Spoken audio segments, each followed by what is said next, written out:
No turn on red.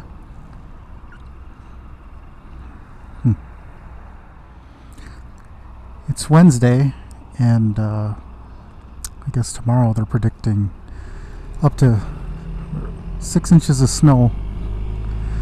So I'm guessing my PVC rides are probably done for a little bit. At least until it stops snowing and the roads clear up a little bit.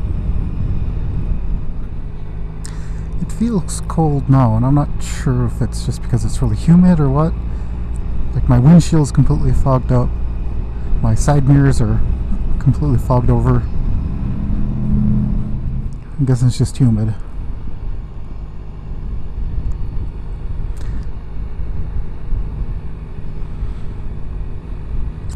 So anyways, I'm definitely driving my car tomorrow. Unless I can attach some skis. I don't think my Bergman's meant for snow.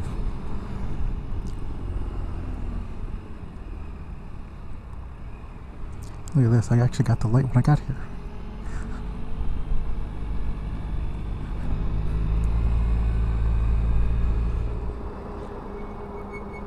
What are the odds I trip this light? Look at that. Tripped it.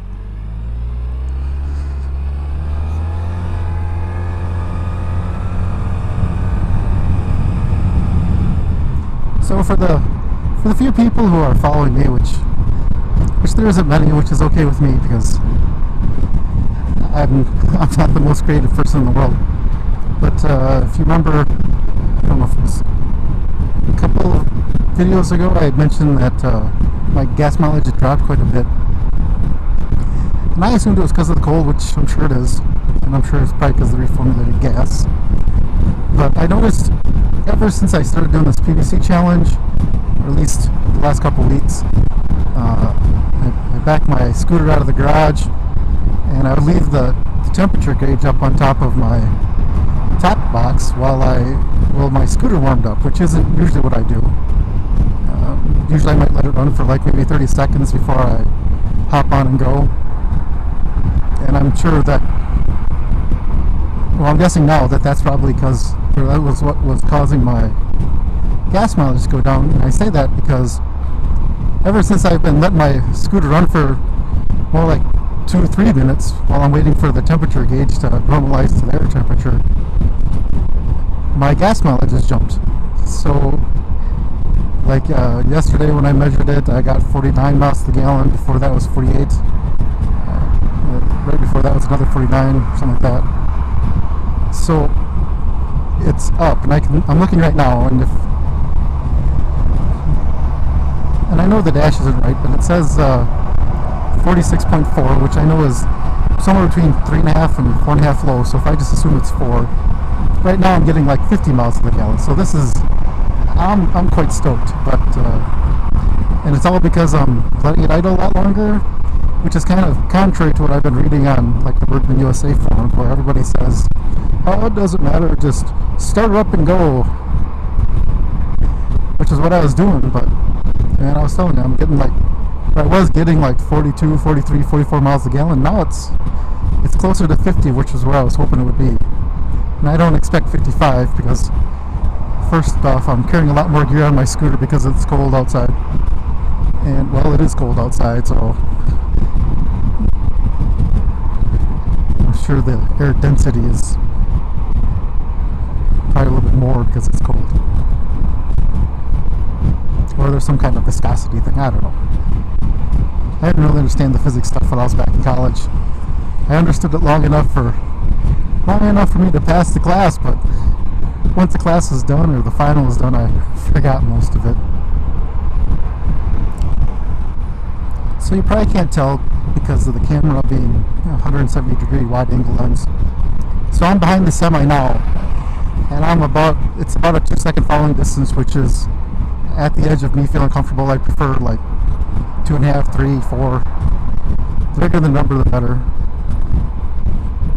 But I remember back in the motorcycle safety class that I took to get my license, one of the things the instructor said was, don't get in behind a semi because there's going to be a lot of turbulence, which I would completely agree. There's a lot of turbulence here, but at the same time, my gas mileage is actually better when I ride behind a semi, even when I'm not that close. I try not to get too close, and I'm guessing I'm probably in his.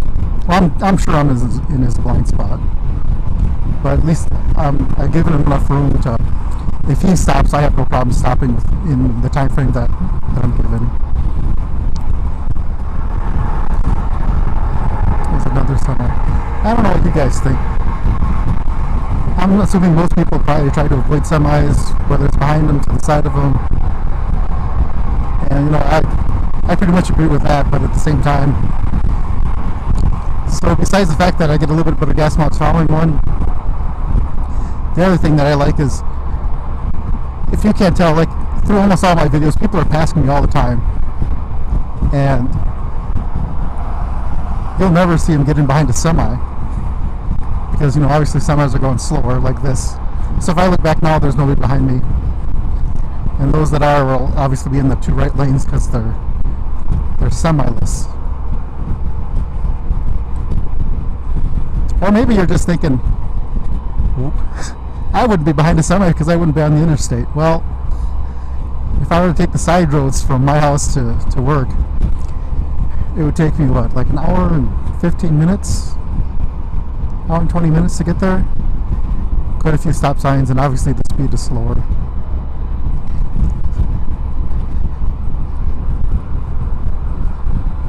So I take the risk by riding on the interstate. I take the next risk by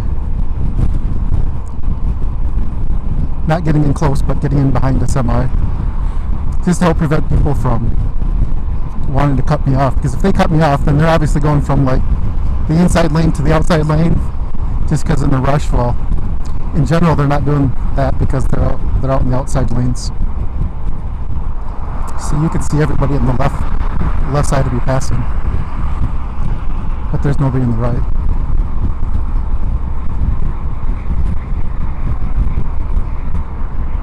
Oh, correcting. There goes one.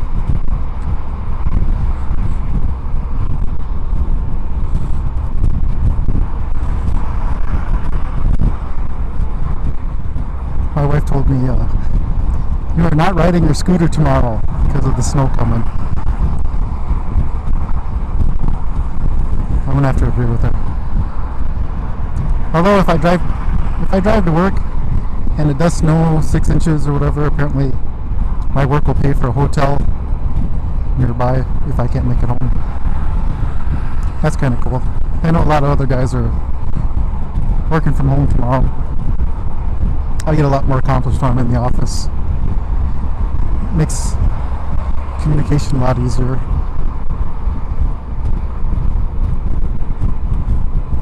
Because the resources are right there. I don't have to send them an IM or send them an email and wait for them to respond.